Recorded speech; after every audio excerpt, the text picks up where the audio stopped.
Welcome to Mondays with Mike, Game Changers in Lacrosse, where we cover topics related to lacrosse, education, and youth development. Today we're joined by DeMaurice Smith, who's most well known, I would say, for his work as the executive director of the NFL Players Association. For being Alex's dad. That's why I'm most well known. Yeah. But yeah, for our purposes, we're very interested in your experience as a lacrosse dad, also as an executive board member of Harlem Lacrosse, and perhaps even your experience as a federal prosecutor as well, which is, I think, gives you great perspective on the world, I'm sure. Yeah. But I'll start with just sort of, how did lacrosse come into your life?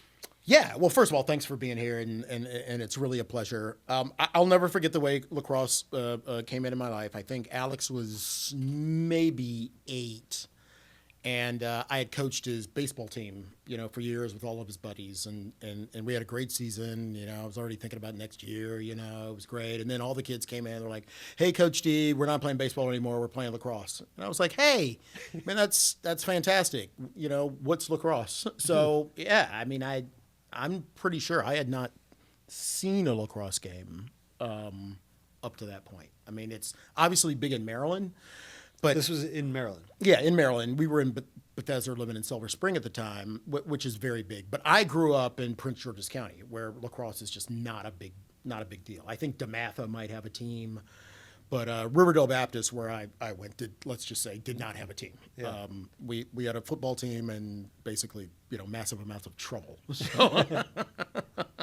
So yeah, that's how it happened. And I was like, we've always been a big sports family, coached my daughter in basketball. So when, he said this thing about lacrosse, it was like, hey, great, we'll find something. And he said, oh, no, I've already talked to this coach, and he wants me to come on his team. And it was like a local Bethesda rec team. And I was like, okay, that's weird, but okay. It was like, hey, by the way, where'd you meet this coach? He was like, well, one of our buddies, he's going to play lacrosse, and this the coach came and talked to me and said, I look like a good lacrosse player. And I was like, I don't know what that is, but fine. So we had this guy, Mike Ellsberg, was his first coach.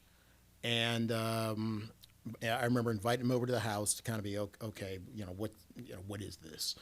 And he said, hey, look, Alex is kind of a latecomer to the sport, but, his hand-eye coordination is incredible, and I can just sort of see he's just going to be a great lacrosse player. And so that was it. Went to our first game, and I thought it was the most ridiculous thing I've ever seen. I mean, Alex was always kind of a bigger kid, and we would sit there on the sidelines, my wife and I, and he's got this stick, and it's clear he doesn't know how to carry it or whatever, but he just basically gets the ball off the ground and runs all the way down and then chucks the ball in a net. And I'm like, well, if this is a sport, then that he can do this. Yeah. And then it turned into a thing that clearly the most rewarding sports experience of my life. Yeah, I'm really interested in.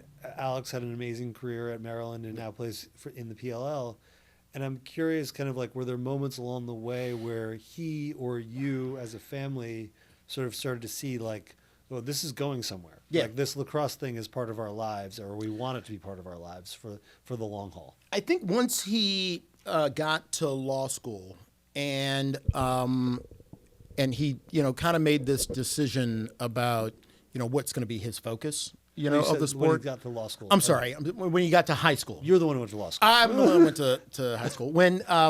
So I guess junior high school was probably it. He played 3 sports: soccer, basketball, and lacrosse. And we were big believers that you played 3 sports, primarily because I know where you are at all times and you're exhausted at the end of the day. So for me, for a boy, that was it.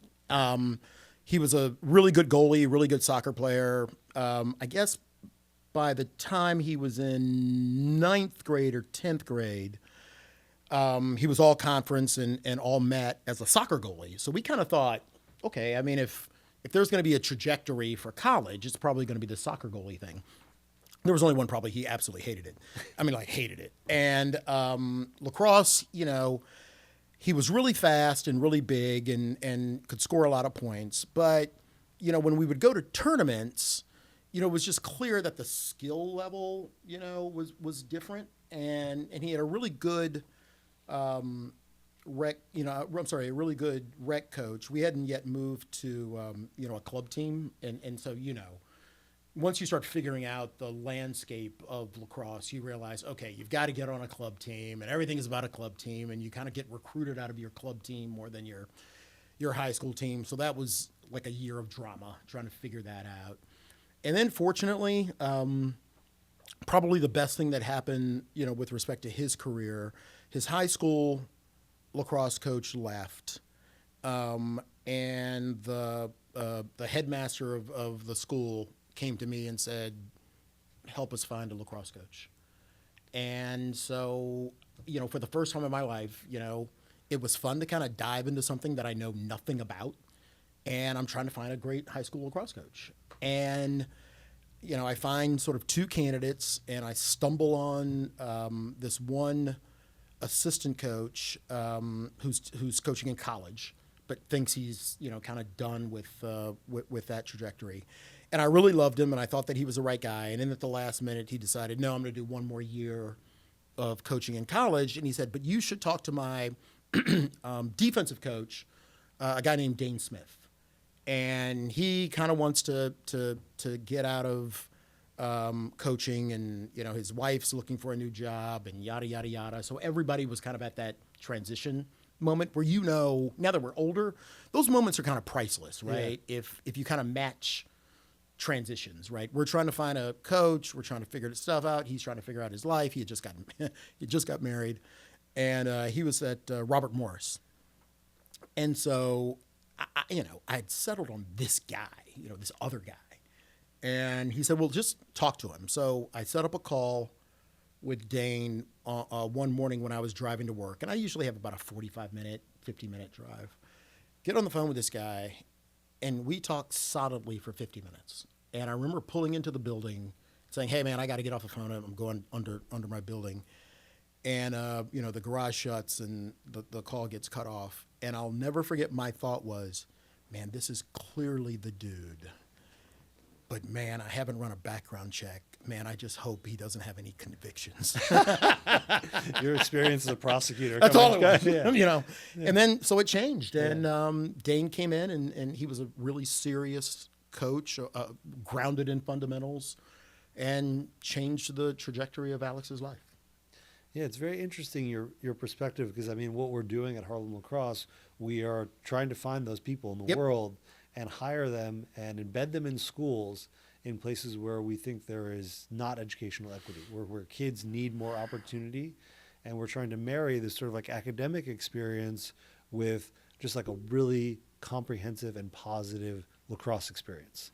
To say like, okay, lacrosse can be a great thing for your future. Right. It's really linked to your school performance, and we need this person in your life to help kind of steward that whole thing. And it's that inextricable connection of all of it that frankly led me to Harlem, right? I don't know if you remember, you asked Alex and I to do a kind of a Zoom call, and that was when I started to learn more about it, right? But this idea that you've got a coach who is intricately tied not only to lacrosse, because that's just a coach, right? But this idea that that's the same person that's talking to you about your academic excellence, already thinking about your future, not as a lacrosse player, but your future as where you're going to go to school next. And, I had a coach like that in my life who changed my life.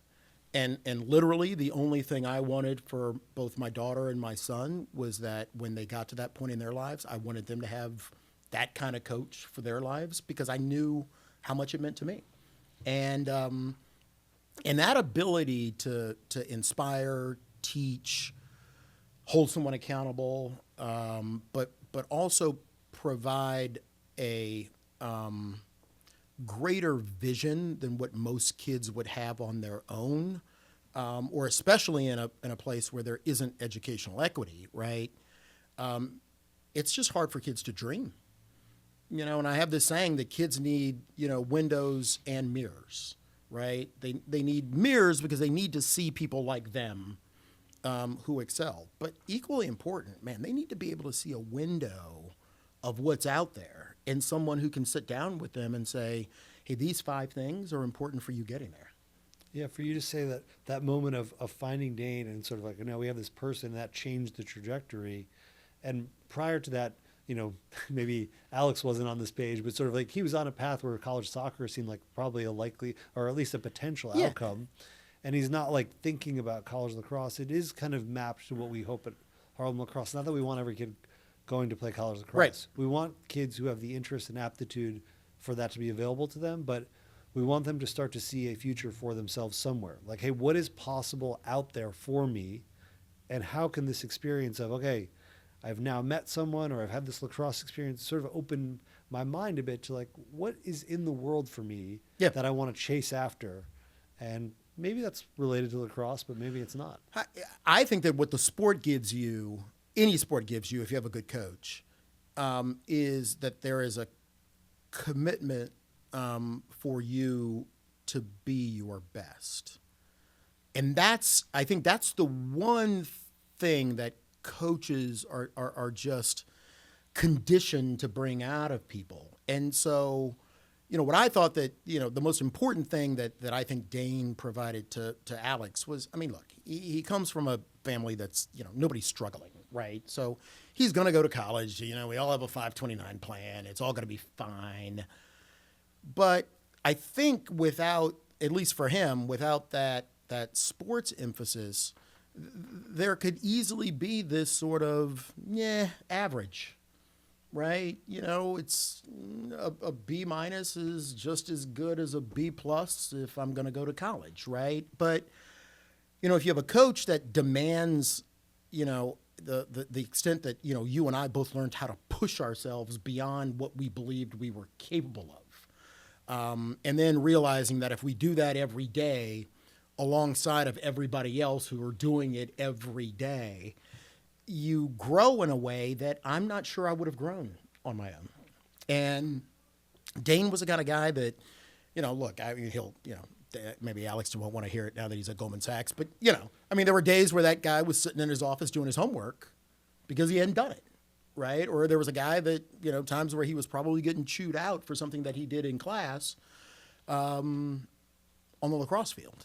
And again, I love the fact that it's all inextricably intertwined, that you can't separate sport from what you're doing. And I think to a certain extent, that's kind of a problem now that some kids can comfortably allowed to separate sport from, what they're doing in a classroom or what, or who the kind of person that they should be.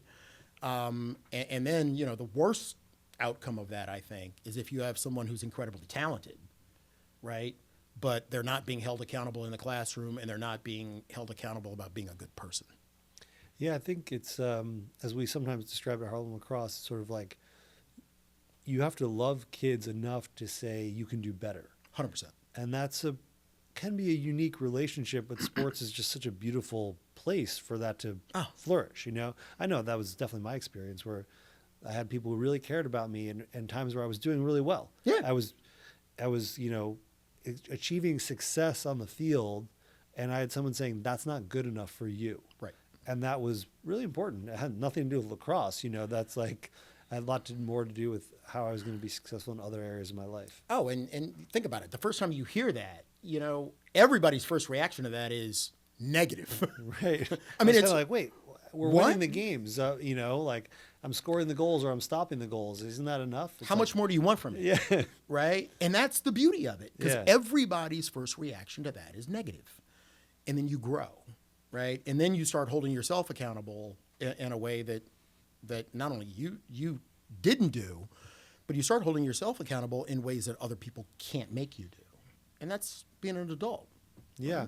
And some of the leadership components too. We call it academic coaching at Harlem Lacrosse. Mm-hmm. So the program director's job is to do academic coaching for students, help them develop the behaviors that are going to lead to their success. And a lot of that is sort of fostered or incubated on the field. Okay, like, do you know how to work hard or push yourself or follow directions or be a good teammate? Yep. But the leadership component too, I think, is sports is just so uniquely. It's like, can you inspire others to be really great? Can you hold people accountable? Can you be there when people really need you? Do you know when to pick people up and kick them in the butt or when to lift them up? That's just hard stuff to learn in math class, I think. I think it's impossible. I mean, how to be a good loser. If anybody thinks that sport is about, man, you win everything. I mean, nobody wins everything. And for the people who I think have the best love affair with sport are those people who also remember and how to grow from and how to deal with losing. And losing should be horrible, right? It should be terrible. You should feel bad, right? Especially if you didn't, perform well. But I think those are lessons that are very, very tough to learn in a static classroom. I mean, there's other things, your clubs or your other extracurriculars. But man, practice for me, whether it was high school football and, my high school football coach probably does believe I was the worst high school football player of all time. You contribute a lot to the sport of football for someone who carries that title. I didn't throw in my high school resume when I was applying for the job. But yeah, I mean, I was, other than like playing outside and getting dirty and getting hit. I loved football except for those three things. And yeah, my coach was like, why do you run out of bounds? Like, 'cause why would anybody take a lick, right? I'm like, what are we doing here? Anyway, but, that learning of like how important, especially once I got to college, and running track, those lessons about that stinging pain of losing or not performing well, those then become the drivers when everybody else is gone. Right. And those become the drivers that, and I can tell, we both have the look in our eye. It's those things, man. And it's in the middle of the night. It's at the beginning of the morning. And those are the things that make you get up and go. And that's what being an adult is. Right. Yeah. And it's never easy. In fact, we never kind of gravitate to easy stuff because of that. And so, yeah, I mean, I think what Harlem does and sort of the way that it, jived with sort of my own experience and Alex's experiences, I sit on a couple of boards for charities, but yours is the one where my heart is because it literally provides a group of kids who otherwise wouldn't have that opportunity through a sport that I love. And you do it in the way it's supposed to be done. We try, for sure. So you hinted a little bit at sort of the club universe and sort of, so Alex, Dane becomes his coach, and then, you're starting to see lacrosse as part of the future. And, I'm interested in your perspective on the whole thing because we navigate it, now Harlem Lacrosse, we offer a national club program. Yeah. So, because we think that if you are, as you said, if you're interested and you have the aptitude and interest to take it to college, that you need that. Yeah. And absolutely. It comes with, I think, lots of advantages. And when I will go to tournaments, I'm like, this is a high level, much higher than I was in high school. There's great competition and some complexities and some difference. But I'm kind of curious what your experience was like with it. What'd you like about it? When you look at the state of the sport, what did you like? What do you want to see from it? The things that I certainly liked was, outside of the school lacrosse program, that he could be surrounded by other really good players. Because, a high school team's a little uneven. I mean, unless you're, Gonzaga or any of these places, but IMG, I guess. But, the high school, especially his high school, was just uneven, right? And, 2 or 3 really good players. But, if Alex didn't score 6 goals a game, they lost. The club program raises the level of his game because you're around people who are equally talented. And I think that's a good thing. I think the flip side of it is, we all know club lacrosse, and it comes with, you were kind by saying it's complexities. It comes with a certain culture that I wasn't used to. I didn't play basketball, so I guess, so I don't know much about AAU, right? But, my first thing that I had to kind of get my head around there was the club games are, quickly kind of devolve into hero ball, no matter what. And some coaches are able to manage it and some coaches are not. And I think most can't because it just is what it is. You don't really practice a lot together. You kind of show up for games and it's kind of sort of a goofy all-star game, the other time. And then the other thing that I, frankly, was kind of struck with was just the lack of diversity. And that, that was one of those things that, I was very sensitive to because on the high school landscape, you know everybody and you're in school every day. And so my gut would tell me that you have less issues to deal with, right? When you get to a club scenario, you've got a bunch of kids from everywhere else. And then, even the other team is from everywhere else. We'd show up at a it's always, I guess my third beef was every club game was in the middle of nowhere. I don't know what causes, we live in Washington, D.C., and people have to drive to like the middle of York, Pennsylvania for a tournament, which I come on, man, just help me out. There's plenty of fields in the greater What are we DC doing? area. What are we doing? And then they're all in a cornfield, right? In the middle of nowhere. Anyway, but the sort of the racial and lack of diversity issue, I was just hyper sensitive about, right? Because, these tournaments would have charitably 1,000 kids, easy, right? And we would never play against another African American. We'd never play against another kid of color, and I always was more hyper vigilant about that than probably Alex was. I mean, he had a couple of issues that he had to deal with. But, as long as I felt that it was, a game that was going to be refereed the right way, coached the right way.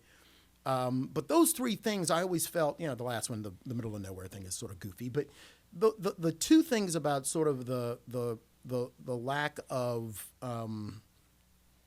team play and the lack of diversity, those were my two biggest gripes, right? Because, then once you hear that, okay, he's got to perform well at these tournaments and it's a hero ball world and he goes to the high school where nobody else goes, right?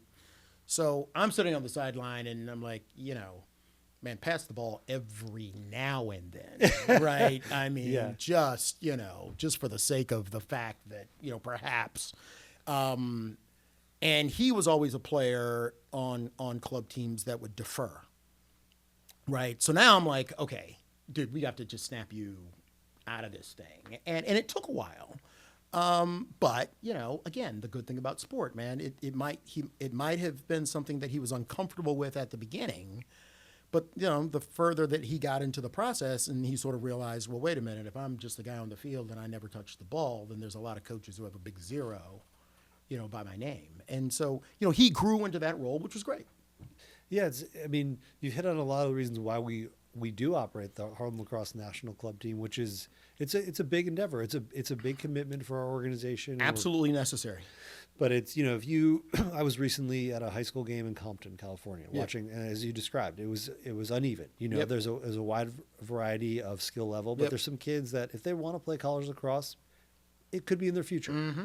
And they're in a community that's definitely non-traditional lacrosse. Right. An amazing community. I love Compton. And I'm sitting there saying, if this kid wants it, it's there for them. What they need to do is earn a spot on that Harlem Lacrosse National Club team. Then they're going to go around and play a bunch of tournaments, which it's hard to earn a spot on that team. Yeah. And which I'm psyched about. There's 4 teams, 2 boys teams and 2 girls teams.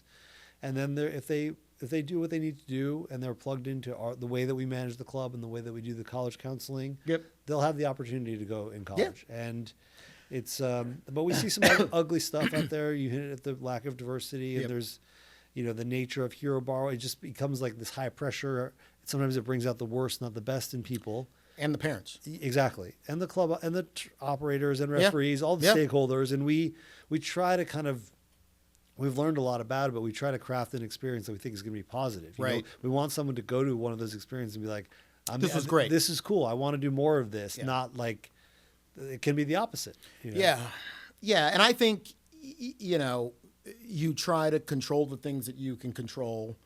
I mean, sort of my philosophy in life. You try to control the things that you control the best that you can, and you try to go play the dozens on the things that you don't, right? And so I think that I think that the national team is a necessity. I really do, because to a certain extent, I think you leave on that second piece trying to play the dozens on the things that you can't control. Without that team, you can't play the dozens. You're trying to eke out maybe 2, maybe 3 things going your way out of 12, and that's tough. And in that circumstance, that experience is terrible for the kid, because not only do they not, let's just stay with the lacrosse for a little while. Not only are they not getting the looks, right? Worse, there's somebody trying to reinforce that they don't belong there. And that, that's the end. If they buy into that, it's over. So I'm just a real big believer. And for example, we got connected with Nations United for the same reasons. He got hurt before he could play, but the reason why I'm such a big believer in that is almost the same thing. And also this fact that the positive reinforcement, I think, is, not every kid, and I think Alex is a perfect example, not every kid is going to be the perfect stick twirler, that some coaches love, right? And, again, I knew nothing about lacrosse, and Alex will tell you that I still know nothing about lacrosse. But, my whole thing was like, hey, man, if the ball goes into the net, it counts as 1, right? I mean, that's still true.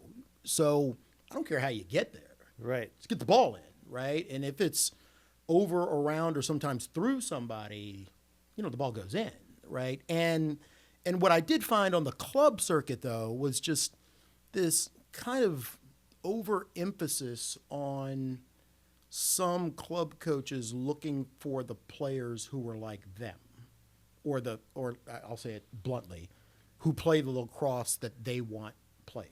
Yeah. Right. And that would send me through the roof. So, I mean, even then, and Dane, I probably need to buy him a house. Yeah. We were even questioning the club team we were on. And Dane worked his way on the club team as Alex's coach. Oh, cool. And that's the only reason we stayed. Yeah. Because that's very similar to the Harlem experience. Like the people who staff the national team they're coaching Harlem lacrosse teams during the year. Critical.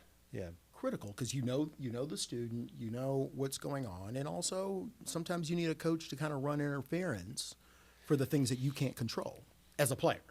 Right? Yeah. I mean, we have Savannah is our senior director or chief talent and equity officer, and some of the things that she works on are sort of like providing training and resources for people who are in experiences that are like they're in a situation that's very difficult for a kid, and sort of like, okay, how do you support the kid? You may not be able to control every variable, but the kid has just experienced something ugly and horrible, harmful. Their family has experienced the same. Their emotions are really high. How can we support that child? Do right by the child, by every other child in our program, by the families. Yep. And it can be a tricky thing. And so it's tough. We try hard to train people, to prepare them, and to have resources for like, okay, something's happened. What should we do? But I'm grateful that the kids who are at Harlem Lacrosse, the people who are stewarding their club experience are at least thinking about those things. 100%. Well, yeah. And they're with people who are going to go through the same thing. Yeah. And in our case, the coaches, many of them have been through the same thing. Yep. Harlem Lacrosse is a majority minority staff. Right. So most of our program directors are people of color. Yeah. They've been through it. Yeah. No, and I think that's so critical that, and I don't know how to say this carefully, no one wants their kid to go through one of those experiences. But the way that I always looked at it is if those experiences are to a certain extent inevitable, you want them to get through it the best way. And then it becomes another superpower, right? And you need that. And then you move on to like a college experience. Man, college is just a unforgiving place, and I learned it, running track, and he learned it, moving from Hartford to Maryland. you need, if those things are going to happen, you want them to happen in a way where it gives the kid and everybody involved with it a boost of confidence that I can get through this. And that's, again, critical. Yeah. So you're hitting on something sort of like, you have this positive club experience and you're on your way to college. I want to hear a little bit more about what that experience was of going from, okay, I'm playing club lacrosse. This could be a future. Like, how do I actually make it a reality? What was that like for Alex and for you as a family that's kind of like new to the sport? Yeah. I mean, I found it incredibly stressful. Just incredibly stressful. And I know he won't say it. And I know it was stressful for him. Because if it's stressful for me, that, I want him to be able to play in college because he loves it. I didn't need for him to have a lacrosse scholarship, right? So, my level of stress was, whatever percent less than his. He knows that he can make it to college and go, and doesn't have to worry anything, but his only focus was playing in college. And, we found that to be extremely stressful, especially, you go through that period, and I know the system has changed now, but, back then, kids, the truly exceptional kids, some of them were getting a bid in 9th grade. I would say, for the kids that he was playing with on club, I would say 50 to 60% of them got their bid in 10th grade. And by, the middle or the beginning of their 11th grade year, everybody else was knowing where they were going to college. Alex was not that kid. We were well into his, I would say the fall of his the end of his 11th grade year when we started even going on college trips. And the one school or the two schools that gave him an offer didn't come through. One came through at the end of his 11th grade year. One came through at the beginning of his 12th grade year. Right. And so, that's late for anybody playing Mad Lax, right? That's just, and we can go down that route. So where was the support coming from the offers? Like, who was sort of facilitating? Was you guys doing that as a family or from the club? I guess the club and your high school coach are kind I of wouldn't the say same person? much from the club at all, is what it is. Yeah. Dane worked hard as his high school coach to try to get us on these visits. And it was, and again, I don't know which part is worse. The fact that, you get a coach is at a club game and you get the letter and he says, hey, I want to come up to St. Joe's, or I want you to come up to, another school, which we did. And you go to all these schools and then you visit and you spend the day and then nobody calls. Nobody. And so we end up going up to the University of Hartford. They call back. They're the only school that offered him that 12th grade year, right? And so that was it. That's where he's going. So basically, you were going to like the showcases that the colleges have on campus. Like, come on campus. Oh no, these were the ones. Like, the only ones we went to were the ones where, the coach had seen him at a club game. Hey, I want you to come to St. Joe's and spend the day at St. Joe's. So it wasn't really a show. He didn't play. Oh, it was just like a visit campus. It was day. a visit, And for me, I'm like, well, if we're going to go meet the coach and the AD, this is just to close the deal, right? Yeah. And so you go and they say all the things you want to hear. We think you fit into this program and yada yada, and then he spends the night, at these places, and I don't even want to know what happened that night because I wasn't there, and I guess nothing happened. But you go and you're with the team, and it sounds great, and then you come back home the next day and nothing happens. And nothing happens for a week. And they never call back. And then you call them and they're like, hey, we're still looking between two kids and it's never going to happen. So, watching your kid go through that was terrible. Yeah. I thought that was, every parent goes through it with recruiting, but, you have kids now. You know how many bullets you would take so your kids don't take a bullet. Yeah. And watching that was terrible, but it was what it was. And Hartford was the only school that ultimately offered him that. And so, man, it was off to Hartford, Connecticut.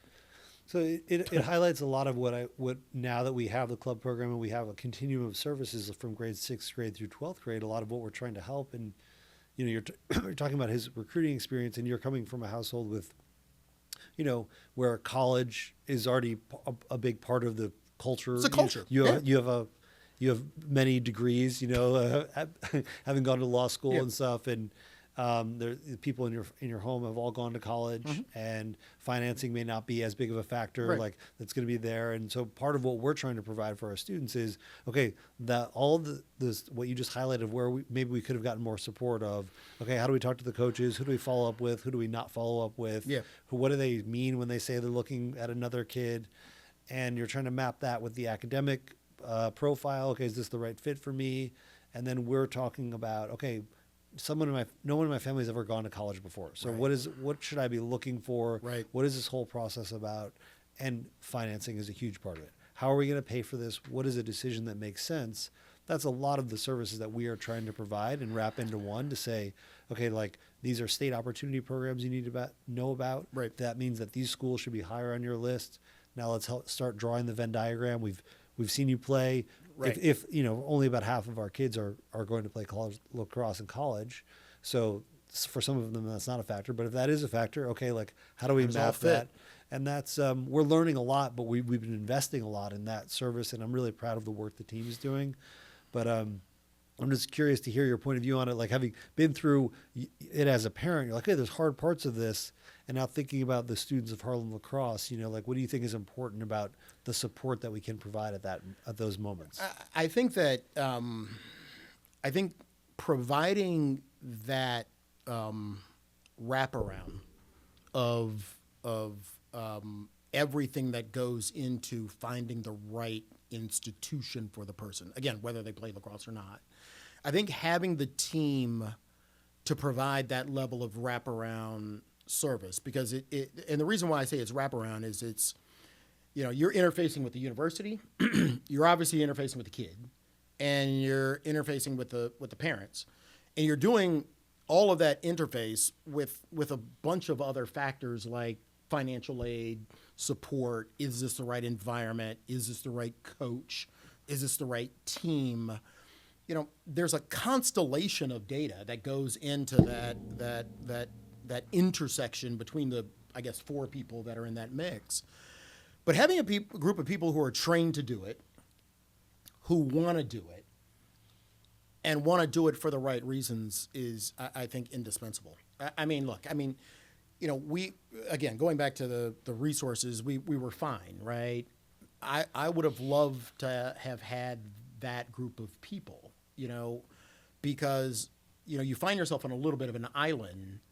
You go meet these people and they talk and then they leave. And I don't know the coach at St. Joe's.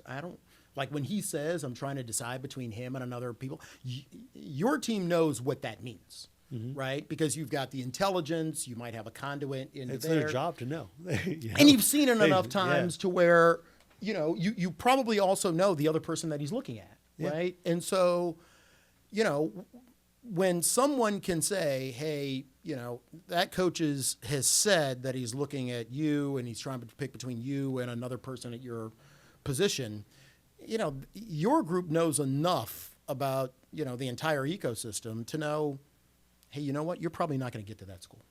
And you know what? That's the best thing you can say. Yeah. Because then you move on, right? Yeah. And not having that was kind of rough. We got a little bit better at it once Alex went into the portal. And then he had to choose between like 5 schools in 6 days or 7 schools in 8 days or something crazy, which was equally horrible. Yeah. But he had a lot more options after. He played 1 year at Hartford or 2? 1 year. 1 year. I mean, and it was great, right? And truth be told, I wanted him to stay at Hartford. Even though for a lot of reasons he did win at least one national championship in Maryland, right? Yeah. So it worked out. It worked out. But here's it's the best example. He's at Hartford. He wants to leave for all sorts of really good reasons, right? But the dad and the mom are like, that's the only school that offered you. I mean, where are you going to go? I mean, I guess we can like dust the letters off from all these places that that didn't. But again, thankfully, a guy like Dane rides into the scene. And 2 days after Alex is in the portal, we have lunch with Dane, and he's like, "Hey, man, I've got a call from Michigan. I got a call from Maryland. I got a call from Virginia, North Carolina, and Ohio State. They all want to." You're like, where were these guys a couple of years ago? I honestly, at the lunch, said, "Why, Alex?" I'm like, why? I mean, what changed? And you go to college and you're sort of rough, in your skill, but had a decent coach, was in a D1 program. You get bigger, you get stronger, you get faster, and suddenly you're looking at a dude who's went to school at probably 5'8". When he leaves 1 year later, he's 6'1". He probably cooks a 4'5", 4'6", 40, and there's not a lot of those dudes. Yeah. And but then now you have the sort of the flip side of the problem. Now we got to decide between 6 schools in 7 days because everybody's making those decisions in the portal. And now you're going on these trips, and now it's all these coaches who want him. Yeah. And now you're like, well, wait a minute. I still have a little bit of like, why? Because I mean, I get it. I look at him, I'm like, okay, but why? Why that cat? And now you're trying to make or assess, what the coach's motives are, right? I mean, does this coach want like a big time practice player, right? Right. Because some do, yeah. Right? Or does this coach, is this coach really interested in getting this kid on the field? And they all say the right thing. I mean, that's their job. That's their job, and for somebody who did well, obviously in college, that coaches are 100% focused on just winning games. I mean, that's it. And the process for them getting there. And that there's some kids that come to your university and almost day one, they're never gonna play, right? They're gonna practice and maybe some will move on, but there's a lot of kids who just aren't gonna do it. And I guess the sort of the last thing that was in the back of my mind was every school that we visited, and I think I did all of them except 1 or 2.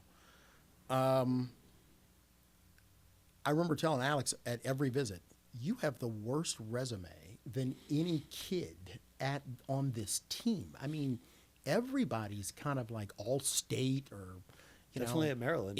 I mean, Maryland, or Michigan, all of them. I was like, I'm looking at the depth chart, and I'm thinking, and that kid's, won all these things, and he was inside lacrosse this and that, and, and I'm like, you went to St. Andrews, and I mean, yeah, okay, I mean, and finally you have to have that conversation. Are you comfortable going to one of those schools, one of these schools, and perhaps never playing?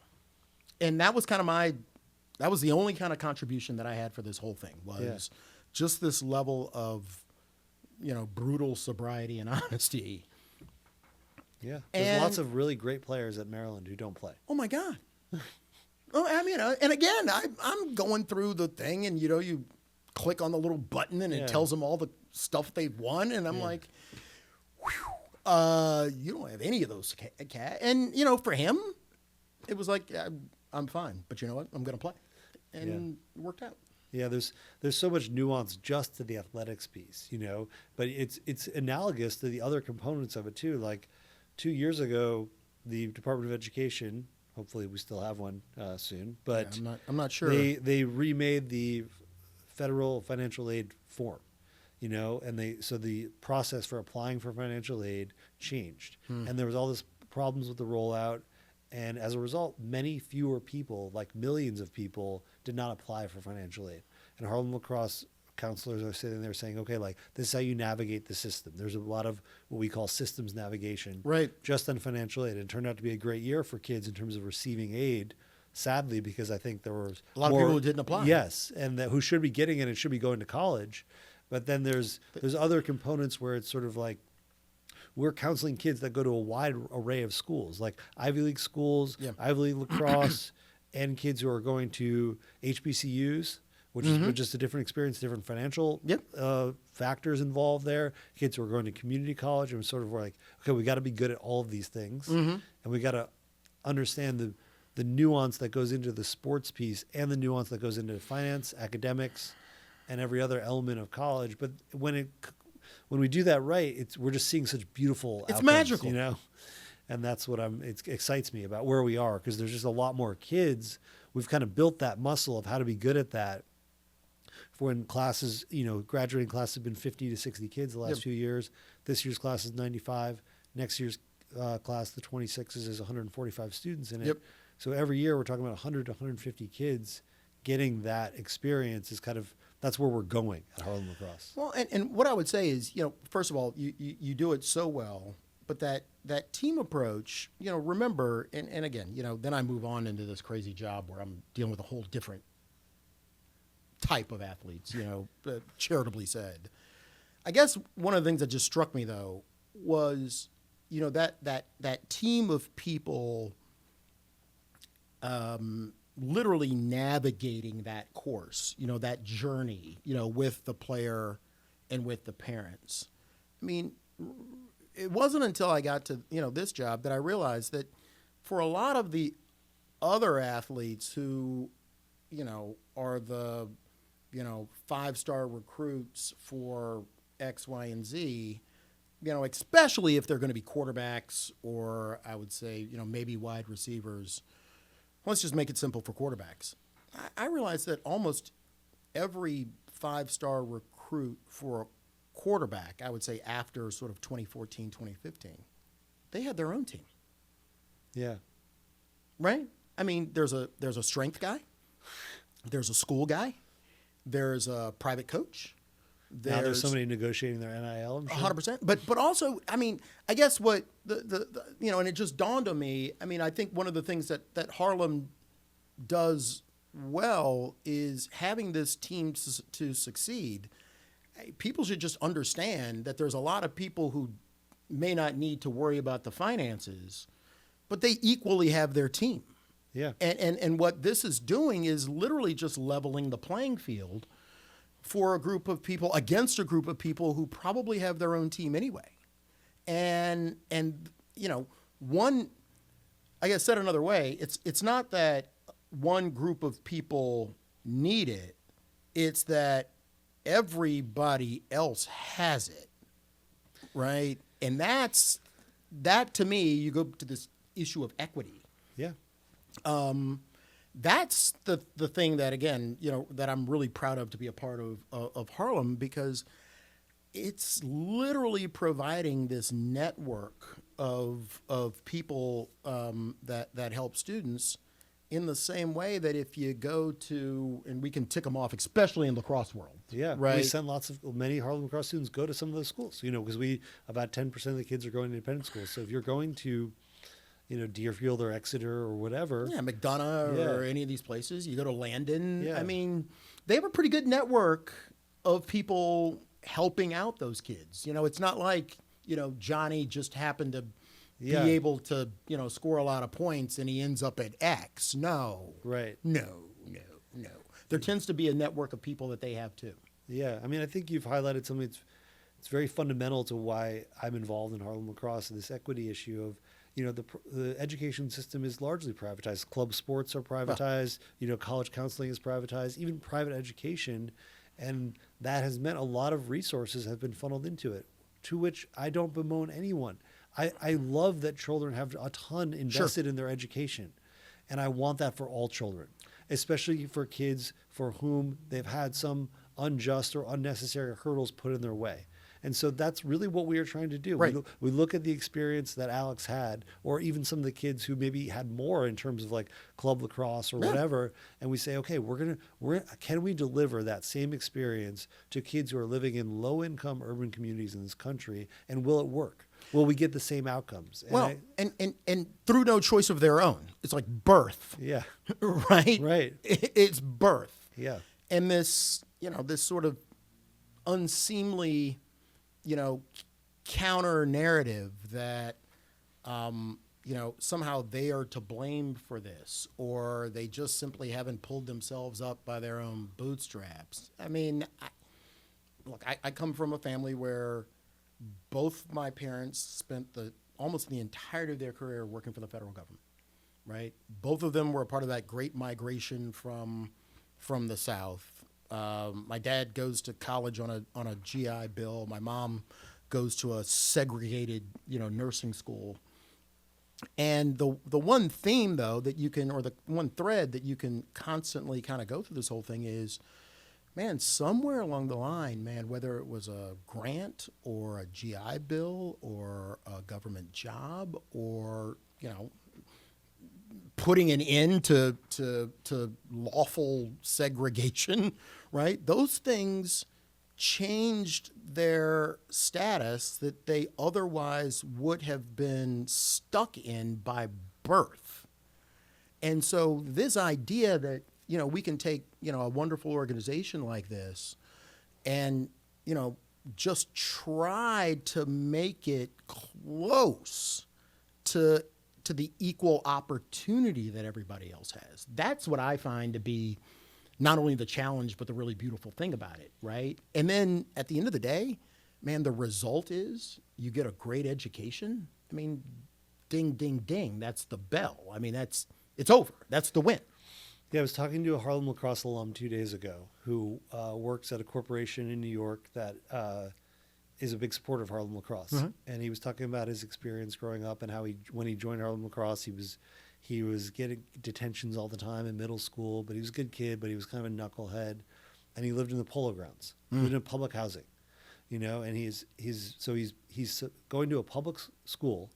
He's living in public housing. I'm sure that his family was on some public health care.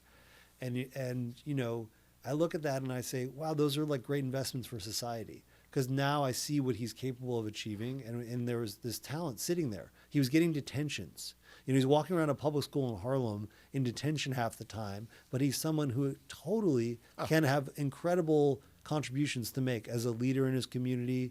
He already is earning a lot more money than his family probably ever earned. Has ever seen. He's paying taxes. He's who we want leading the next generation. 100%. And so it's like, as you say, it's not about, like, he just happened to be born in a place where that's where he was going to live. Well, and this idea that you can, I just have to go there because I don't care. This idea that you can dismantle an institution that is primarily designed to try to make it more fair. I mean, this, without this nudge in some way, shape, or form for this person, we don't even have to guess what his trajectory might have been, because my guess is if he sat down with you and ticked off 20 people that he was in school with, right, and we measure where they are now and where he is now, I'm willing to take a pretty good money bet, right, that there's a bunch of people who just never got that support. I was talking to a staff member the other day about a different student who early in her career at Harlem Lacrosse, she missed 48 days of school. Like she was from Baltimore. Yeah. If you're a student who's missing 50 days of school in middle school or in ninth grade in Baltimore, like the possibility of risky behaviors or dangerous outcomes is extremely high. She's going to college now. Wow. So it's like, that's someone who, the other paths that exist, and you were talking about the team of people that exist around it. The term that we use at Harlem Lacrosse is personal pathing. So that's our pathing team. Yeah. Their job is to meet with a family and a student and say, what is the path for you? Let's help you find what that is and help you navigate to get there. And it's, but I think it's part of what makes me like really excited is just seeing that happen and seeing it happen for lots of kids every year now. And, just really grateful for your help in making it so. Look, now that I consider myself semi-retired. It's kind of the same reason why I like to teach. I've had a great run at a bunch of different crazy jobs. It's been an absolute blast. But the thing that I find most rewarding is to be in some position where that the people you're dealing with, kids, are going to go off and do great things. And that's I'm sure it's not for everybody, right? But man, when you think about, the ideals of this democracy, right? Or, what we mean by promoting the general welfare, right? Or making a more perfect union. I mean, providing an education, an educational excellence, or removing obstacles for people that otherwise would have been debilitating. I mean, what could be a better run? And certainly, for the time that I had my other job, when I was a prosecutor, you see the results if it doesn't go the right way. Yeah, and we see it at Harlem Lacrosse too. There's some scary stuff out there. Yeah. It's not, but there's also some beautiful opportunity. So we're You guys do a great job. It's a great job. I'm proud of we you. didn't get to ask. I didn't get to ask you much about all of your interesting career We stuff. can do it again. But there'll be We can do it another again. conversation for that. But I really appreciate your time and your perspective and all your support of Harlem Lacrosse. Thanks for putting up with me in the organization, and thanks for always looking out for Chuckles. Yeah. Our affectionate we do refer to him as Chuckles. Yeah. But yeah, Thanks, Steve. thank you. Thanks for tuning in to Mondays with Mike, Game Changers in Lacrosse. We release new episodes on all major streaming platforms and the Harlem Lacrosse YouTube channel. To learn more about our transformative model and impact, visit harlemlacrosse.org.